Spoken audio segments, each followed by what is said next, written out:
They are a top-tier criminal crew. They disguised themselves as office workers and walked straight into the building. Inside the elevator, they geared up with weapons. When the doors opened, they were fully armed. This shocking heist in London felt strange from the very beginning. At exactly 10 a.m., it was a normal moment at Lockmill Company. Employees were busy with their usual work. Then a well-trained group of robbers stormed into the office. They were clearly prepared and moved with precision. They took control of the front desk and accessed the system, then forcibly shut down the security network. After that, they took the elevator straight to the core office floor. It was obvious they knew the layout inside out. The board members in the meeting room were also taken under control. The robbers issued a second command. Everyone had to hand over all communication devices and line up to drop them into a designated trash bin. Then all employees were forced into the conference room and held there. Next, the robbers showed even more professionalism. Anyone in the trade processing team, stand up. After the order, the room went silent, because that team was the core department. They controlled key authority over fund transfers. No outsider should even know about them. Two women in the crowd were about to stand, but Zara stopped the young woman in front of her. Facing the robbers questioning, Zara calmly said she was an intern and it was her first day. She had just given the girl a tour that morning. This company was a pension investment firm. There was no physical cash stored here. All funds were managed through custodian banks. No one expected a robbery like this. The robbers picked Zara and Luke and brought them back to their workstations. They handed Luke a USB drive and ordered him to load the data into the trading system. When the screen showed a total of 4 billion, Luke turned pale and instinctively hesitated. This was the company's entire fund, and it was all ordinary people's retirement money. It affected millions of families, but the robbers gave him no time to think. They forced him to proceed immediately. Luke was extremely nervous. He entered the password wrong twice. You can do this.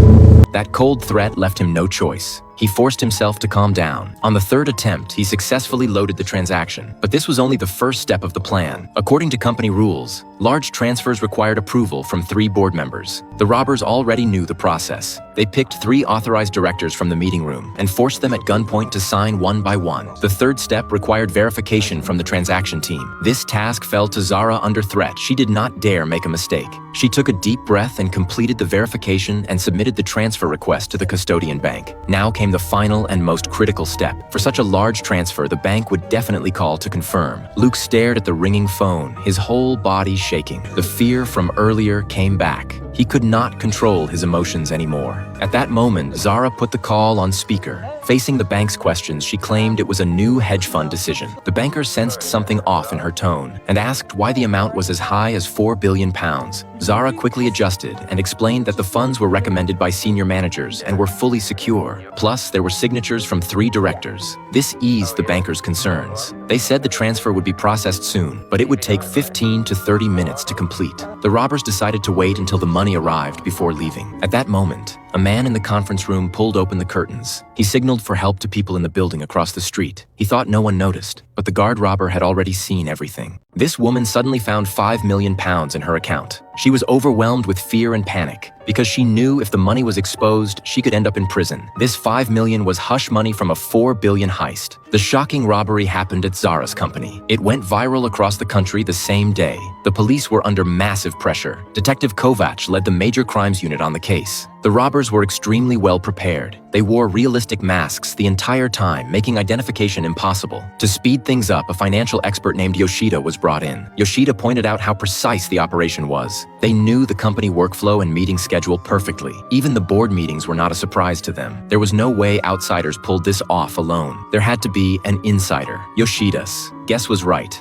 Zara was the mole. On the night of the heist, she could not sleep at all. At dawn, she got up and made a cup of coffee. She skillfully connected to a VPN. With shaking hands, she logged into a hidden encrypted account. When the balance refreshed, she froze. There was £5 million sitting there. The robbers had promised only 100,000. The shock quickly turned into deep fear. She understood this was not a reward. It was a chain tying her to the crime. With 100,000, she might claim she was tricked. But with 5 million, no one would believe she was innocent. The damage was already done, so she focused on protecting herself. Zara took out a black hardware wallet. It was an offline storage for cryptocurrency funds stored. There could not be tracked, but if lost, the money would be gone forever. She transferred all 5 million into the wallet. Then she searched around the house for a hiding place. The next morning, Zara went to work pretending nothing was wrong. She could not let anyone notice. As soon as she arrived, she rushed to Luke's desk. She pulled him into the break room. When she told him about the 5 million, Luke immediately broke down, his voice shaking. 5 million? What are you doing? They said 100 grand. Luke. That exposed him as an insider too. At first, the robbers contacted Luke through a gaming account. They asked him for company login access, claiming they only wanted some internal data. The payment was $100,000 each. That was equal to 3 years of salary. In the end, they gave in. They never expected the robbers to storm the building and steal the entire $4 billion. Fear and guilt overwhelmed Luke. He knew once he accepted the money, there was no turning back. He even thought about turning himself in. While they were arguing, the manager suddenly arrived. She told Luke to go to the conference room for another interview. The police wanted to question him again. Luke turned pale instantly. Seeing him like this, Zara tried to calm him down. As Luke walked into the conference room, Zara returned to her desk and kept watching his direction. Inside the room, Yoshida raised 2 questions. First, why was the company robbed when funds were at their peak? Second, why did it happen exactly on a board meeting day? The timing was too perfect. Luke was already panicking. His eyes avoided contact as he answered. He could not look Yoshida in the eye. He made up a story about fund consolidation to get by. Kovac sat quietly on the side, watching every change in Luke's expression. He was skilled at reading micro-expressions. Luke's fear and guilt were obvious to him. He knew this man had something to hide. Kovac saw Luke was close to breaking, but pushing further would not help. He handed Luke a business card and told him to call if anything came up.